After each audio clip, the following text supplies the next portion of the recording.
কবর প্রতিদিন ডাক দিয়ে বলে আনা বাইতুদ দুধ। প্রত্যেকের কবর প্রত্যেককে ডেকে বলে, ও আল্লাহর বান্দা, জানো আমি পোকামাকড়ের ঘর, পোকামাকড়ের ঘর। তুমি তো সেই বান্দা যে একটা মশা কানের পাশ দিয়ে উড়ে গেলে তোমার ঘুম বন্ধ হয়ে যায়, চোখ মিলে যায়। একটা মশার গুনগুন আওয়াজ সহ্য করতে পারো না।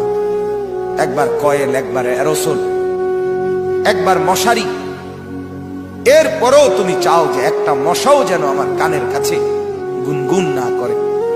তো 5 ঘন্টার ঘুমের জন্য, 6 ঘন্টার ঘুমের জন্য বান্দা এই যত্ন নিলা, অনন্তকাল কিংবা বছরের পর বছর কবরের যে ঘুম দিবা, পড়ে থাকবা সেই ঘরে, পোকা মাকড়ের ঘর, সেই ঘরে তুমি ঘুমাইবা কেমনে, থাকবা? আমার বাপ, আমি থাকবো কিভাবে? আমি থাকবো কিভাবে বলে? ভাবেন, আমিও ভাবি, আপনিও ভাবেন।